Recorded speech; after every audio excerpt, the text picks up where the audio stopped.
respected principal ma'am, and dear children.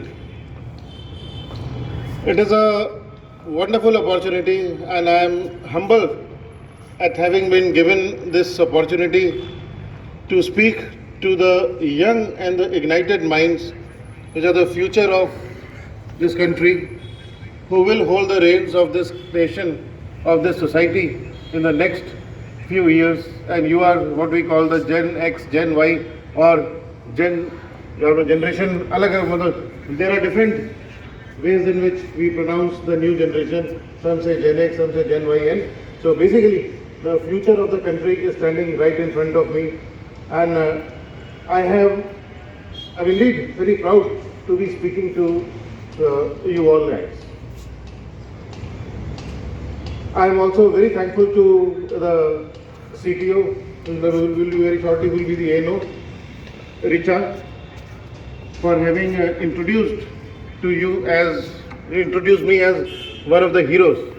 Though there is nothing heroic or anything extraordinary that we have done.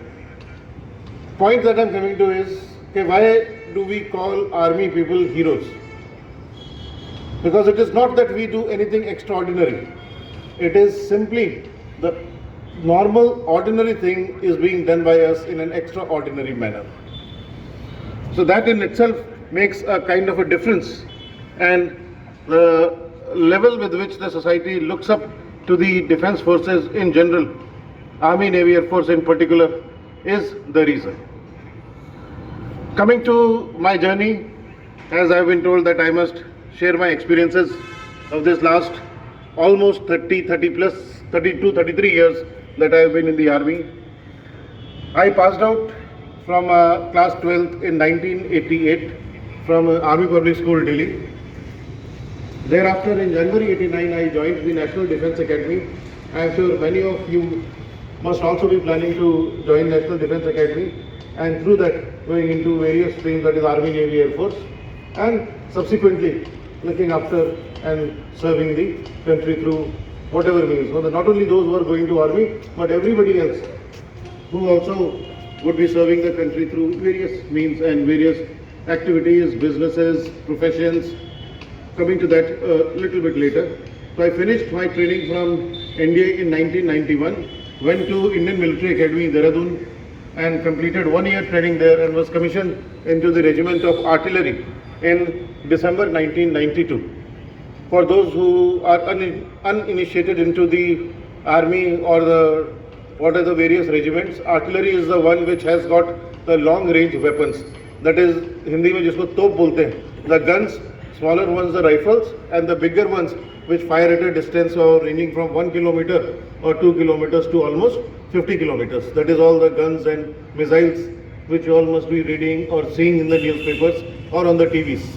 So the very famous footage of Kargil and other operations in which you see the Bofors gun which is being used for firing. So that is the regiment that I was commissioned into, and I served into that regiment for almost 30 years till now, before coming to the National Cadet Corps, that is the NCC. During my tenure, I have served in various terrains, climatic conditions. I have served in desert, in high altitude areas. High altitude areas are the areas where highest mountains, areas which the height is more than 10,000 feet, and obviously at those places where the oxygen becomes rare, that is, the atmosphere becomes a little tough. So life as such is a little tough. I'm sure you all must have heard about Siachen Glacier, heights of Ladakh, the Galwan Heights. Just 2 years back, we were all listening in the news. So those areas are physically tough, and from health point of view are very demanding. I've also served in the Run of Kutch, that is in Gujarat, and in addition to that, various other places all across the country.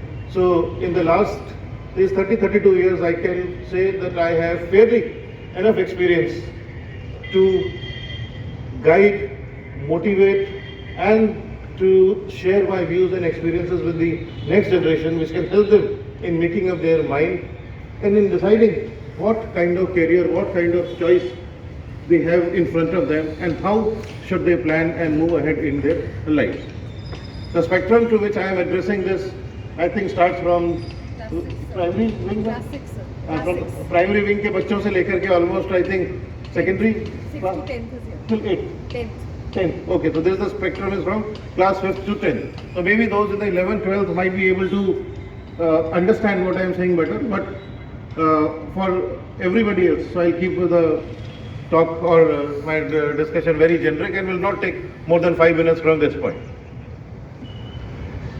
See, after seeing all these years in the army, what have I learned? Most important thing that I've learned is that it is not just we in soldiers in uniform who are serving this country. It is everybody. Whether you are a doctor, you are an engineer, you are a teacher, or you are in whatever service, wherever you are serving your country. But then what is the difference? Why is it that people serving in uniform are generally looked up to and other professions do not attain or get the same kind of dignity, or I would say the same kind of respect? In these 30 years, must be thinking, in being in army, being an officer, I would have made a lot of money. I must be having whole lot of property. I must be having best of the things. No, that is not the point. The ultimate thing which you get after serving in the army is the satisfaction and pride of having served selflessly. That itself is one of the biggest achievements. The satisfaction of having unselfishly served your country, always having the countrymen's thought, interest and everything uppermost in all your actions. That is the issue which gives you the satisfaction. All other professions also that I am talking about, they also are serving the country. So my point in saying this is, if you serve your country, if you serve your society in an unselfish, in an honest, in a transparent manner, and you take your society, take your people, take your country to the higher heights or to the higher standards, then you have achieved whatever you set out for. Everybody in real life is a hero.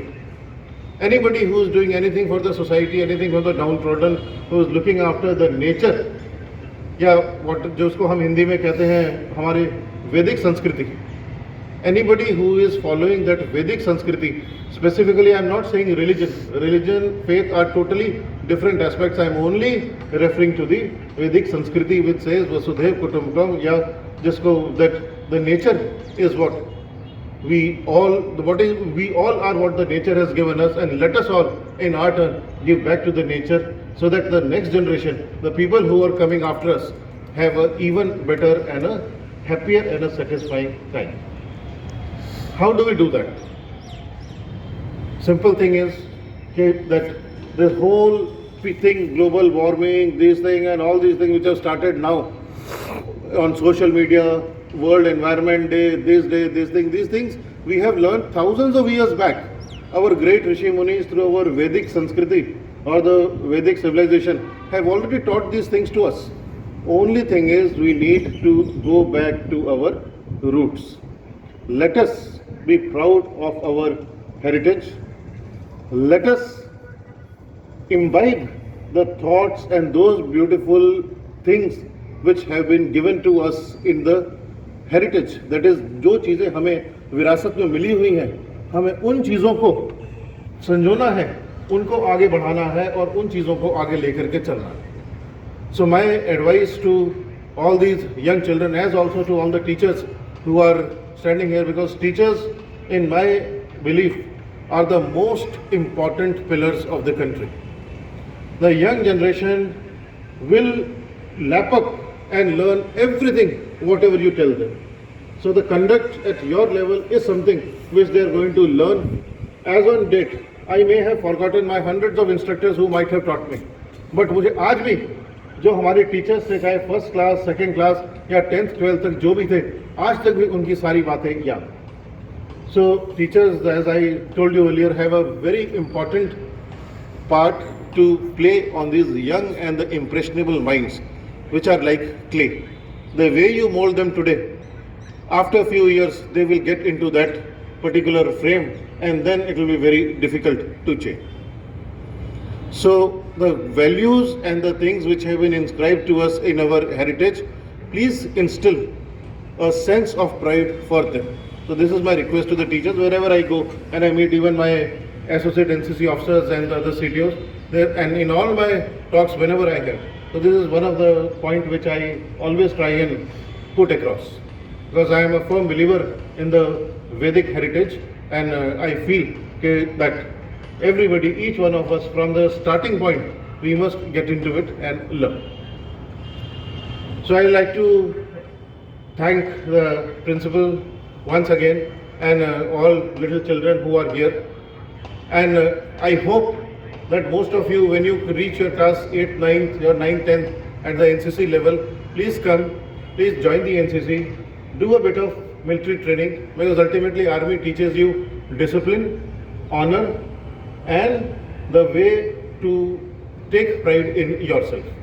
Through the uniform and through these actions, what you learn is the most important part, is to take pride in yourself, and unless one takes pride in himself, he will never be able to take pride in his society or in his country. Because everything has to start from the beach, the seed which we say. Because in seed lies the potential of the tree. Thousands of trees scattered, millions of seeds are scattered. Out of them only few bloom. And those bloom, where do they bloom from? Where is the genetic code? Where is everything that's written? It is all written in that seed. And you all are those seeds, seedlings, or the small little pod jisko bolte hain, small saplings. That is what you all are at the moment.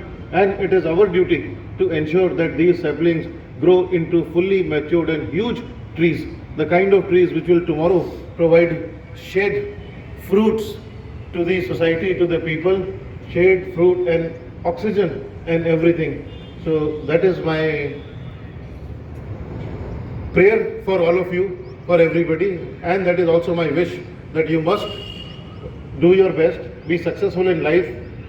Whatever you are learning, you are among the luckiest people in this nation of 130 crore, almost 1.3 billion people who are getting an access to this kind of education. We must consider ourselves fortunate, lucky. Till now, we have already been given a start in life. Let us capitalize on that and do something more for the society and the nation in return. Thank you very much. Have a great day. Thank you, ma'am.